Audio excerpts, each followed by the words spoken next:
Hey,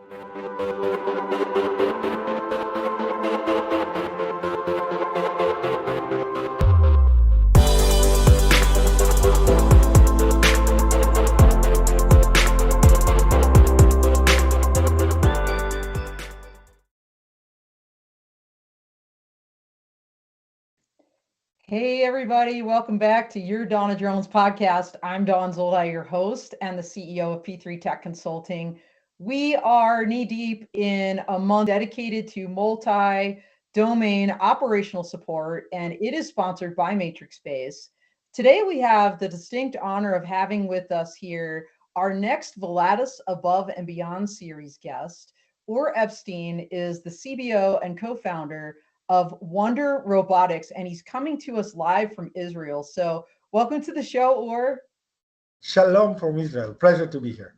It's so awesome to have you. Or tell us a little bit about yourself so folks can kind of get a baseline of where you're coming from.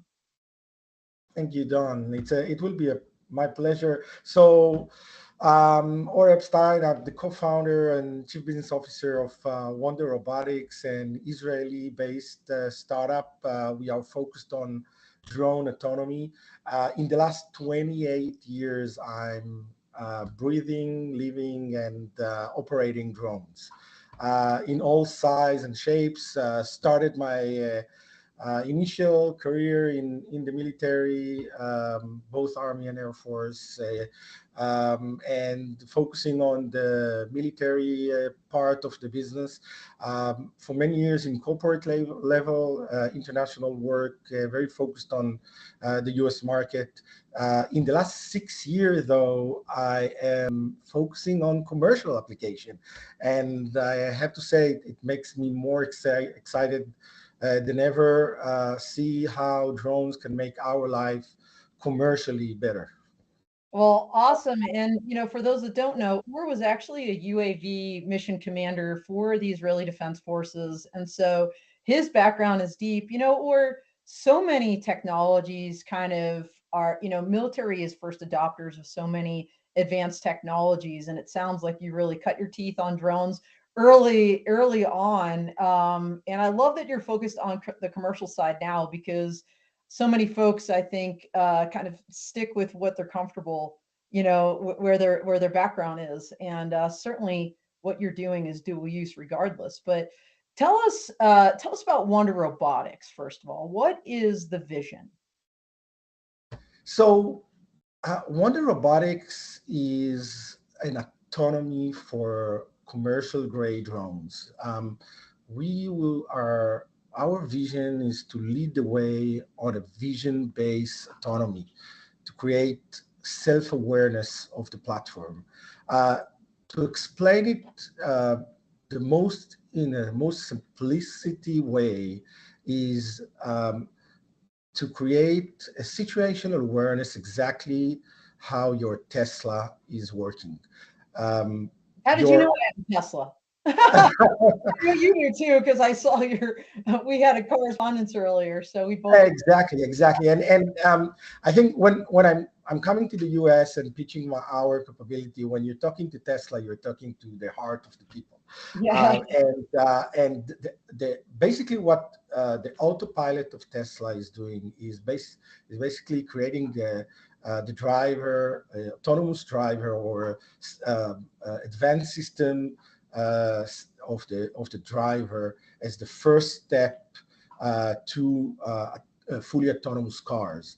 And the situational awareness, or the vision-based self-awareness that Tesla creates around the car, this is exactly what we are doing today for commercial grade drones. So the first step of fully autonomous and aware commercial grade drones are vision-based autonomy solutions, and this is exactly what is the vision of Wonder Robotics. Wonder Robotics understands that in order to make the drone business completely affordable for everyone, Right. It has to be with less people involved, because there's nothing unmanned about the drone business today. Right. There's so many people. I was a pilot in one of the biggest squadron in the Israeli Air Force. It is sustainable in the military business, but for commercial application. And there was a very cool research published by McKinsey like a couple of months ago about the affordability of the drones. And over there, it was like we wrote that and we did it.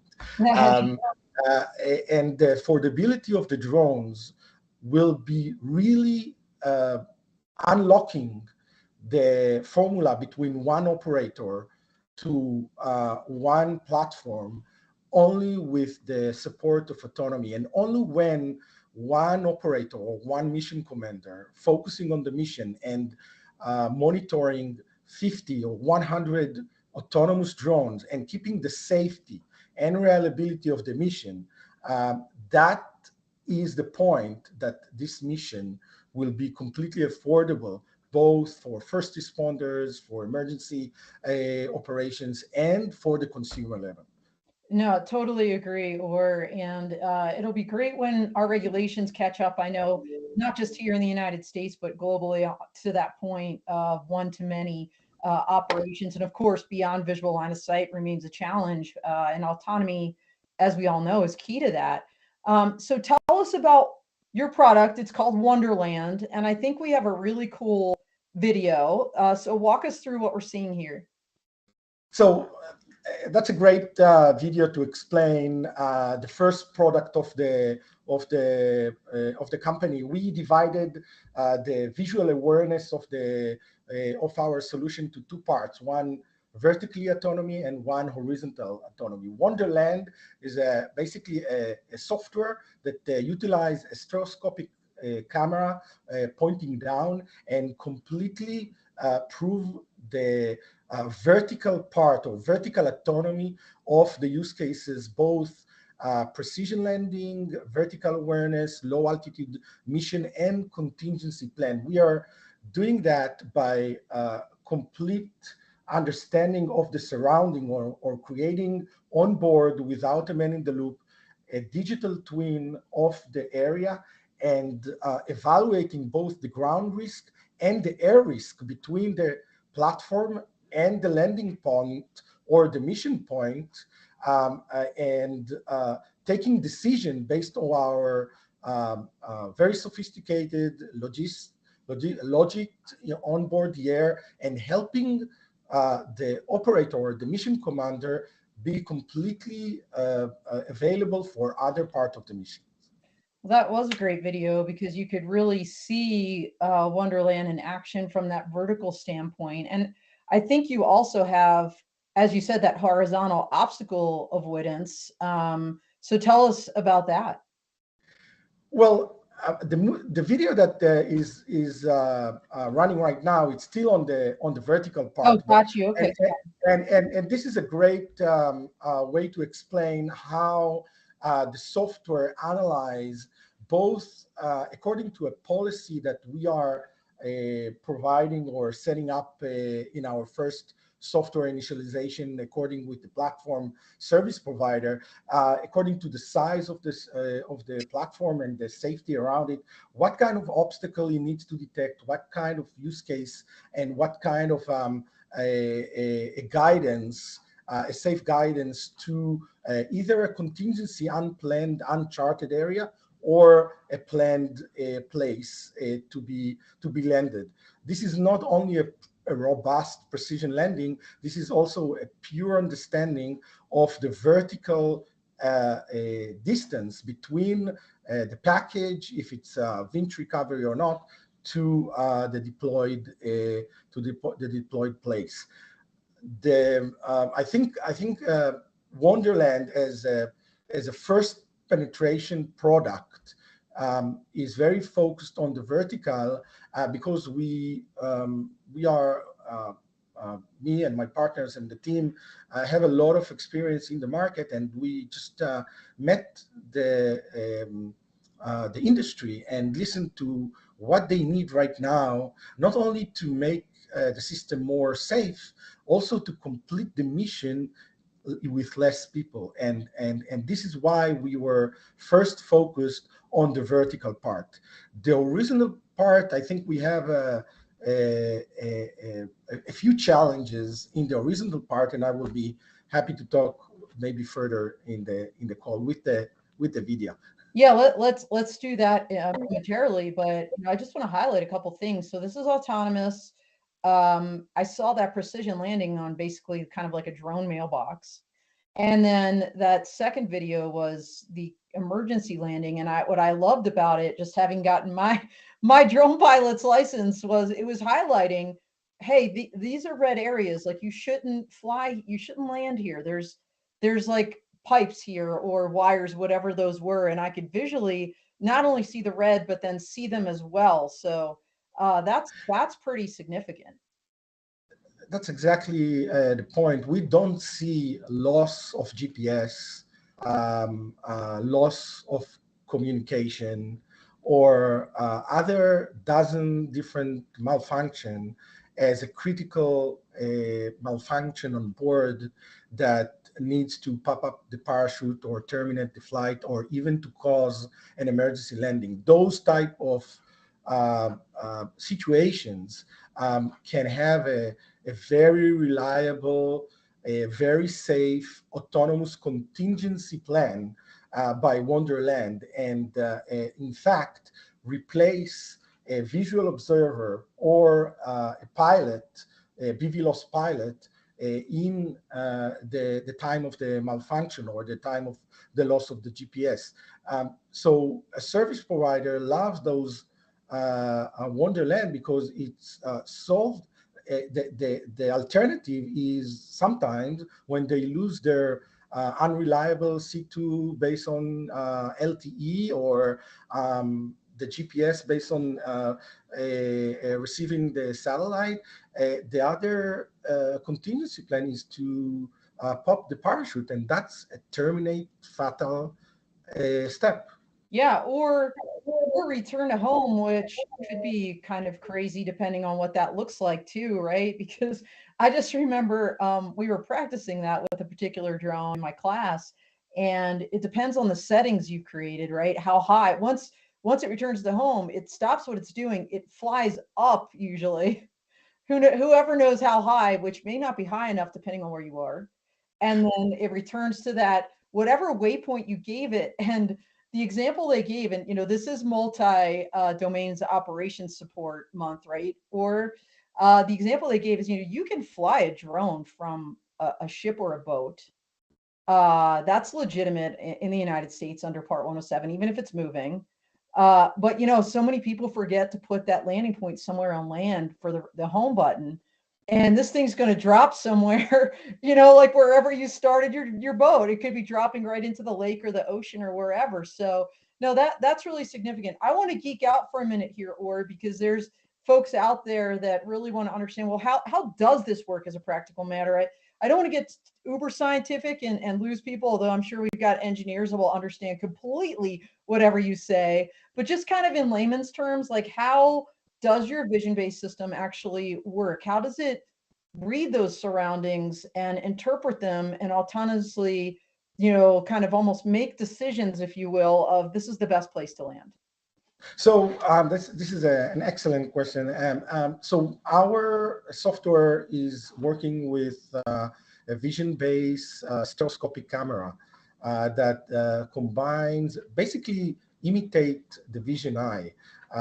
We utilize both 2D image processing for relatively long range for up to 100 meters, and depth perception for high resolution depth obstacles below a certain altitude. In this way, we redundant and create a very sophisticated image processing based on a deterministic algorithm that you can predict and in the future also regulate, and replica the human vision for detect and avoid, for obstacle detection and obstacle avoidance based on phases of the vertical approach. So the 2D image processing is improving dramatically our ability to overseeing obstacles and objects on the ground from high altitude, but the 3D point cloud analytics allow us to detect very small obstacles like power lines Wow. and uncharted obstacles like trees and fleas, and dynamic obstacles like people and animals that very expensive mapping that usually is a prerequisite for mission planning and so on, are not required, and most likely are very expensive to have, and also are not contain this information for example, trees that wasn't there before. People that going into the drop zone or to the low altitude, the close to ground mission, those type of 3D obstacles are easily detected by our stereoscopic image processing point cloud gathering. Well, that is crucial, or because for so many autonomous systems, this idea of a dynamic environment is troubling, right? This idea, like you said, a child has run into now the ground area underneath this drone, and the ability for the system to recognize that and realize, hey, this is a danger. We're not landing on the kid. I mean, when you think about at least in the US, the approvals that are needed for beyond visual line of sight and the safety kind of backstops that need to be built into a particular mission, this is really going to be key. So I want to talk a little bit more about the precision landing, because I think for a consumer grade drone, off the shelf, if you will, the sensors that are usually on board, maybe can do a precision landing, air quotes, about within a 5-foot range or so. How accurate is the WonderLand system? And I think we have a video that go with this. Thanks. So it's gladly, it's not only how accurate is our system, and our system is very accurate, up to a few inches accurate. The secret sauce of our system is the robustness of the system. There's a bit anomaly of the market today, because most of those service providers that wants to scale up and to create a real BVLOS missions are using a consumer grade hobby style cameras to get those QR codes, and basically they are completely unreliable. So when you have a guy in the loop or a pilot in the loop, and the QR is being lost, there's no problem to take over and complete the landing successfully. But when you want to keep the mission safe and affordable, and keep your people away from the drop and for the scale operation, and operate many drones in a semi-urban environment, you need a really robust and reliable precision landing. And so our system is not only accurate, it's also redundant with a few tracking device, not only the simple hobby style tracker, but it's a several layers that can use either QR codes or other type of measurements, or even without a marker at all, and are in real time backing each other, that if someone is being take a reflection from the sun, or even the shadow of the drone itself, provide break in line of sight with the QR code, the drone or the mission will be completed successfully, and the delivery or the package will be dropped in an accurate way. And so that's not just, because we're talking about multi-domain operations, I imagine not only that drone mailbox that we saw earlier, which is very precise landing required for that, but also with this kind of system that you've put in place, I imagine even hypothetically a drone landing on the spot robot dog, the quadruped UGV, or a drone, as we mentioned, kind of landing on a boat if you're out on a lake, and all of these things. So it doesn't have to be military. There's commercial applications for all of these things across many domains. So really, really cool.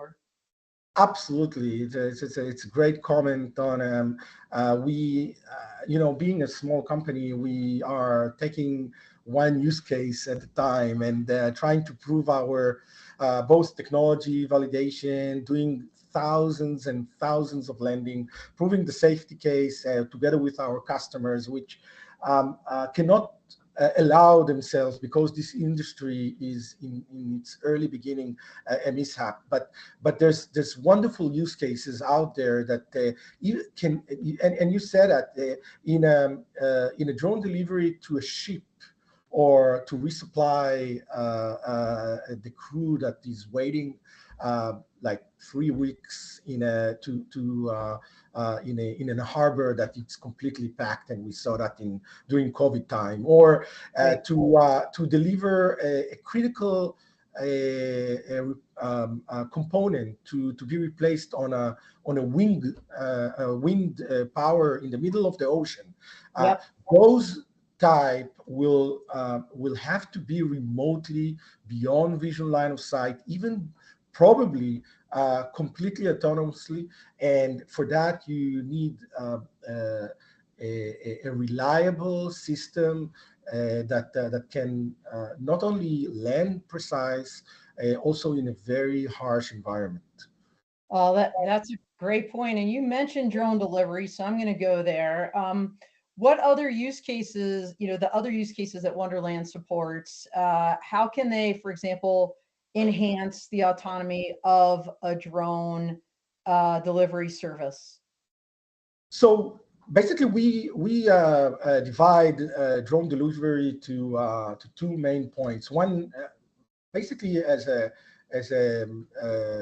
one point of one family of missions are business to business, or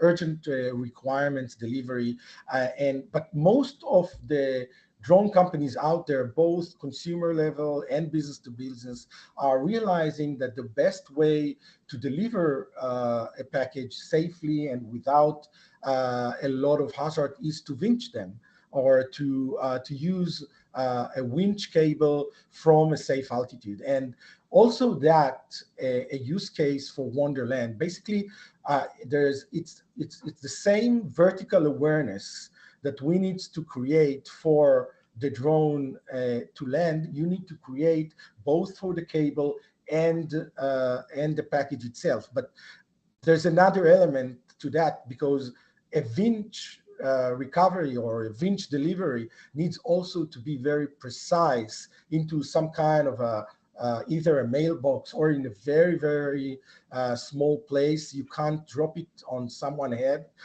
and it can potentially swing because of the wind, or because of the movement of the platform. And our software basically manage the movement of the platform itself, of the drone, to softly and accurately deploy and fly the package into their objective. While they're doing that, we are constantly looking for obstacles, for vertical awareness, either people or animals or the power lines, because everybody can imagine if a cable or a winch delivery will go wrong, also the platform will crash. Well, yeah, and without naming the company, I was out there watching one of these drone deliveries, like a month or so ago, And, right now, of course, I think this, or because we're not seeing this just in the US, we're seeing this globally, where folks are relegated to have a visual observer, right? So, you have to launch the drone, you have to send somebody out to and the neighborhood where we were, you're exactly right. I mean, I'm talking power lines right next to the house that wanted the delivery, large trees, and as you said, dynamic obstacles. So there was traffic, of course. It was on a corner, so there were two roads. And to be able to have a system that takes into account wind and other factors for that winch operation, because these winches, they're dumb winches, right? They are not Exactly. smart winches. In other words, unlike the opposite, where we had Elistair, the tethered drone company, on here last year. Their cable is a smart cable because it's tethered, like it was built that way. It's part of an overall system, from the drone through the cable to the box. But you're right; these deliveries right now are using these dumb winches that a system needs to take into account for sure. So Ex- exactly. There's a need. We are considering those tethers, those cables, as the actual glide slope of the vehicle, and vertical awareness means that you always check the vertical clearance or the ground risk and the air risk for the people and for the aircraft.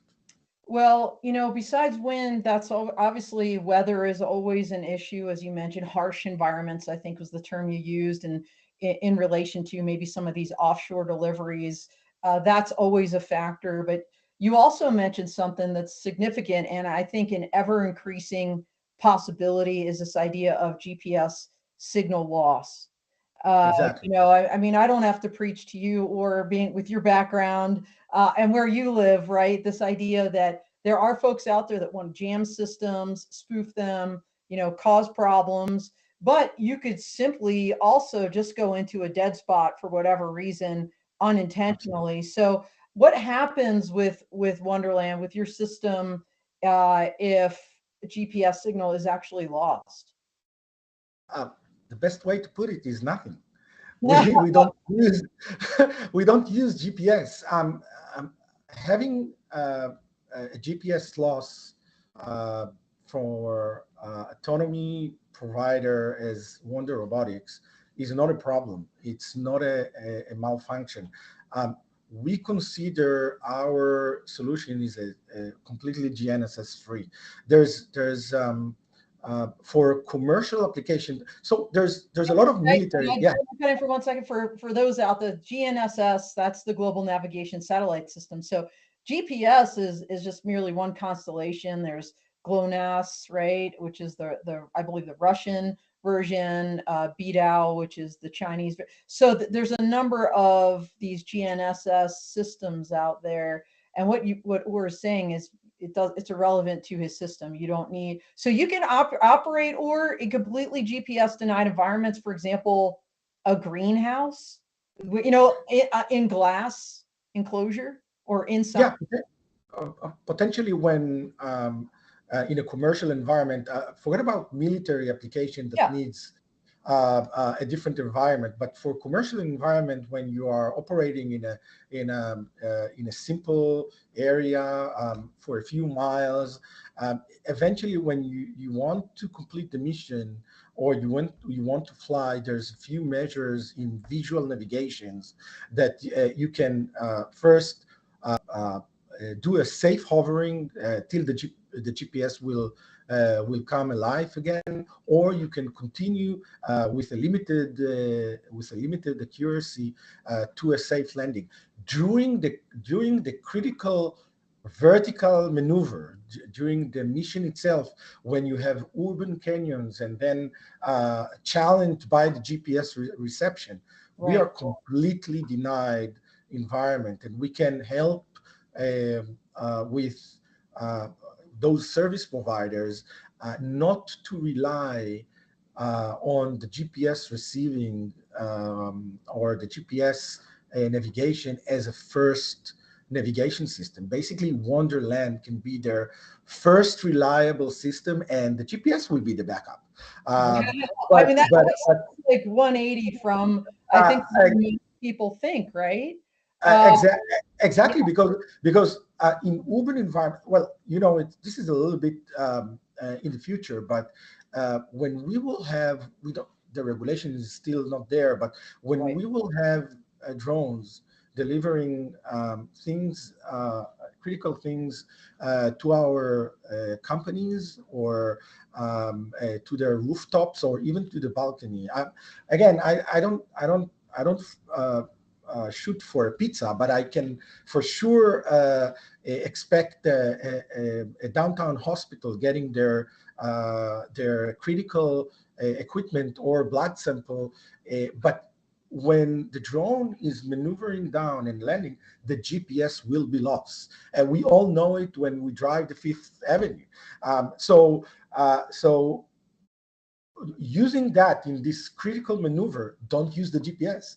Use WonderLand, or use a typical system that knows how to deal with this critical phase of the mission, and GPS will be a redundant system. Well, I'm going to ask a very practical question for our audience. By the way, we do have folks out there chiming in. So Sango is like thumbs up, and we've got Howdy Howdy from Rotor Dynamics. Rotor Dynamics is one of our super fans out there, Texas, Florida, South Carolina. So thanks everybody. Keep it coming. We love all that. Oh, here's a great question. So I'm going to ask your question in 1 second. Rotor Dynamics, give me one. I want to ask Or this first. So your system, is your ideal customer an OEM, in other words, a drone manufacturer that will bake in, if you will, incorporate your system, or is it drone pilots? Is it all of the above? And how like what's the model that people use to incorporate WonderLand? This is an excellent question, Don. As me and my team, my partners, we always struggling. Who is our customer? You need to ask it as a young startup. You need to ask it Exactly. every morning. Um, Luckily, I was building drones in the last 25 years. I know how to be an OEM of platforms, and being an OEM in the last few decades, I know OEM knows best. They know how to build their drones, and they used to build their drones as a closed system to make it the most reliable that they can, and the most cost effective for the end users and the service providers. What we discovered is we have the most challenging times to convince drone OEM to open their ecosystem and to make their drone smarter. Yeah. They want uh, their next customer. They are chasing the market. This market is developing very slowly, and Yes. they have few customers, and they want to keep the configuration as generic for all use cases. This is not the case with commercial drones.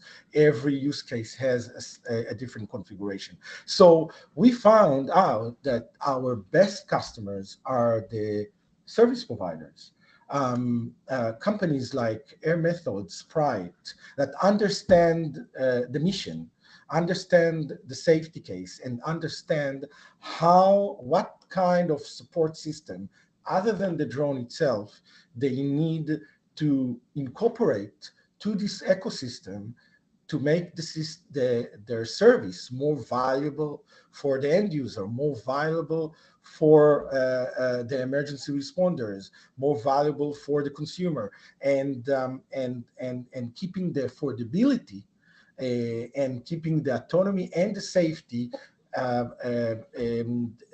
with the supporting system. So answering as a as the most simple service provider and end user can really influence and push the market and make it more autonomy. The drone manufacturers are simply want to sell their drones. Okay, that makes sense. And maybe you've indirectly answered Rotor Dynamics' question, which is what about freestyle homemade aircraft?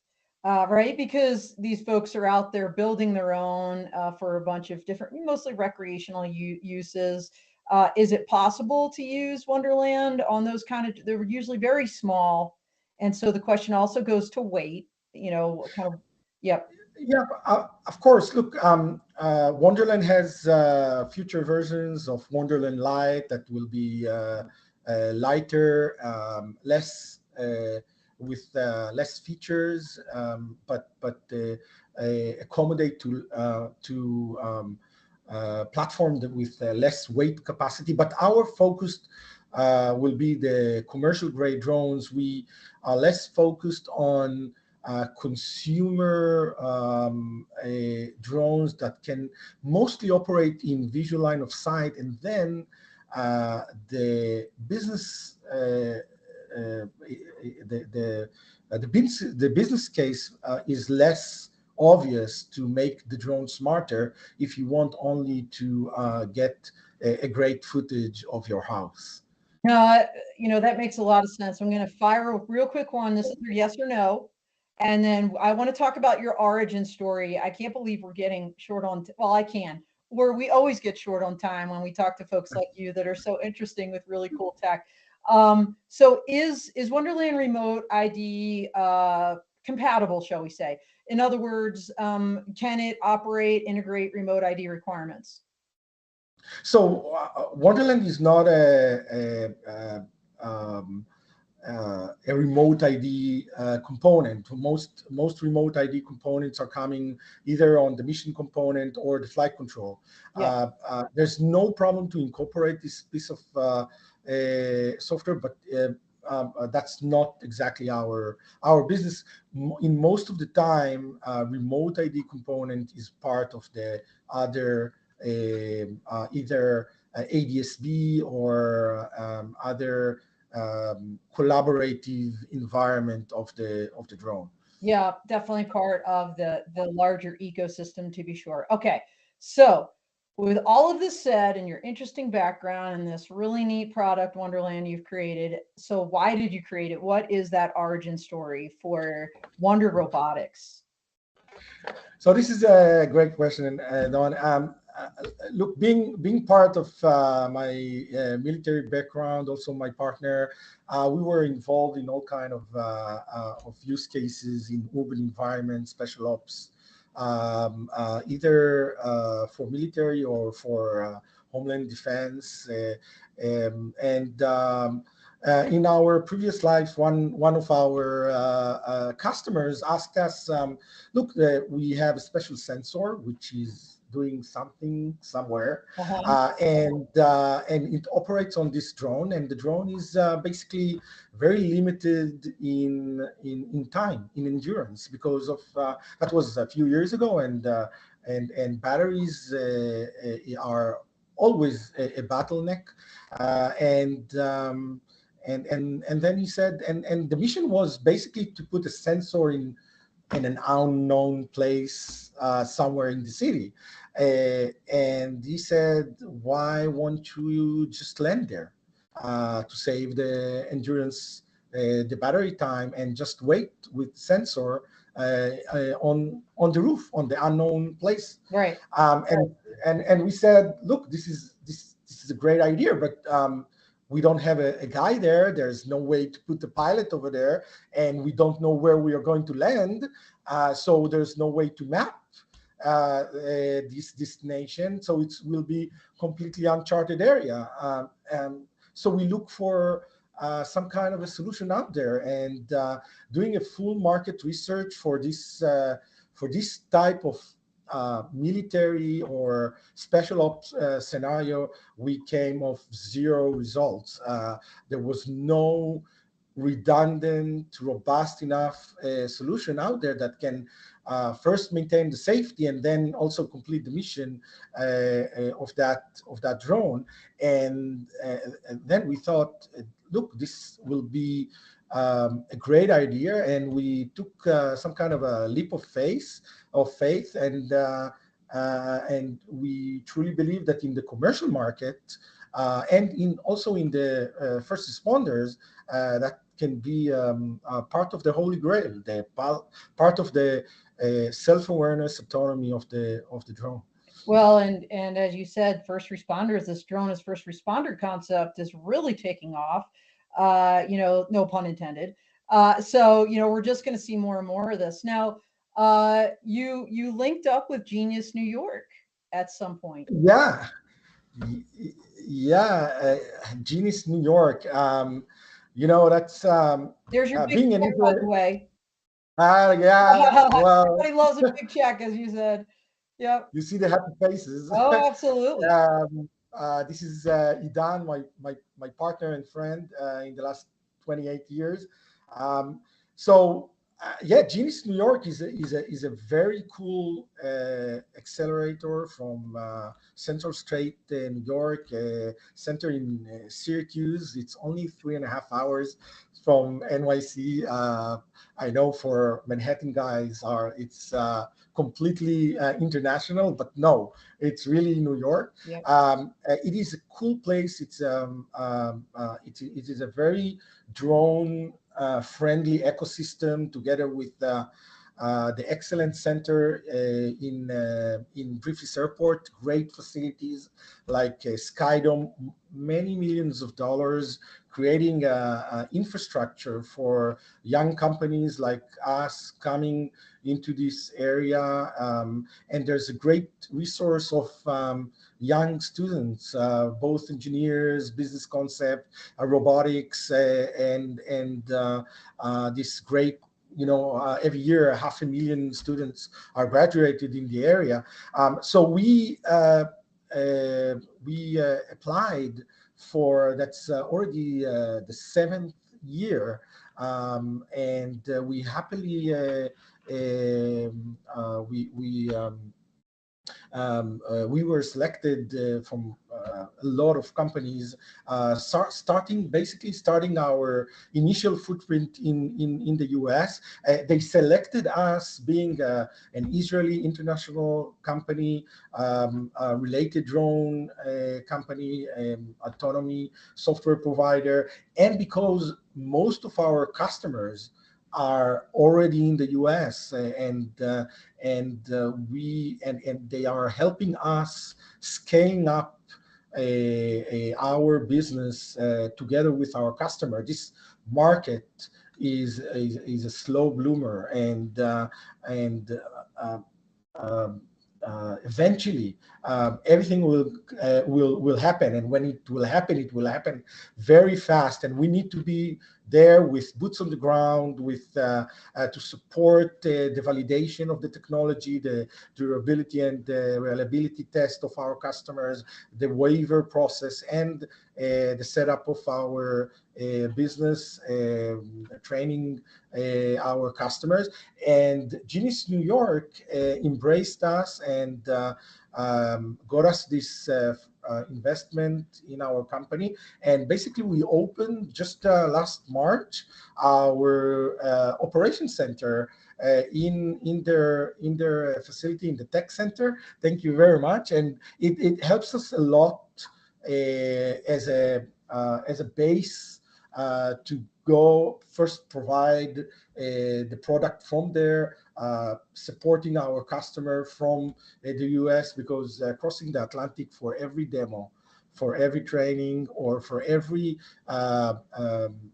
support case that our customer is a very challenging thing. So we are very happy to be part of cohort 6 in Genius New York. We're just completing our year, and hopefully the grow together with other very great companies that already found their Syracuse, New York as their home. And just recently, I think they opened cohort 7. So every Israeli international company, drone, US, just registered. There you go. So We are actually at time, or but I don't want to end this episode without talking about what's next for you, because as we think about drones and kind of that crawl, walk, run approach we're seeing there, we're also seeing advanced air mobility, electric vertical takeoff and landing actually start to move, like as you said, a little bit quick, like, so that's interesting. And I think we have a quick video we want to roll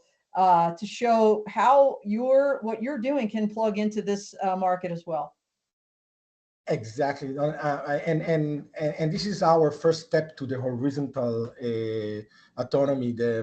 Basically using our system, our vision-based autonomy software on for urban air mobility or AAM platforms is a very natural evolvement of our technology, and we are already talking to several companies based on a very cool project that we have with another Israeli startup called Air that took a little bit different approach than typical taxi or unmanned air taxi like the big players. They are focusing on the pleasure or the leisure aerospace, and what we found their approach to be quite innovative, that they will keep the pilot inside and maintain the safety case by themselves, and that allows us to do the technology validation for the horizontal part and also for the vertical part as a pilot assistant product and not as a critical component in the safety for the first step of entering this market. And we see the UAM and AAM as a natural expansion of the drone business. We realize that the first step will keep the pilot inside the platform, and we understand that the most critical part of these vehicles are to create some kind of a safety bubble, a vision exactly like Tesla, not only on the vertical axis, also on the horizontal. And I'm not talking about long range see and avoid or detect and avoid. I'm talking about close range, close obstacle, like those power lines, like those trees, like those maneuver inside vertiports, and you need a complete vertical awareness also horizontally around the vehicle. Well, so cool. Or I can't wait to see where this is going to go. By the way, I love your logo. You can see my Wonder Woman shadow box. Oh my God. in the background. So, You're part of the team already. You already struck a chord with me. We got to roll.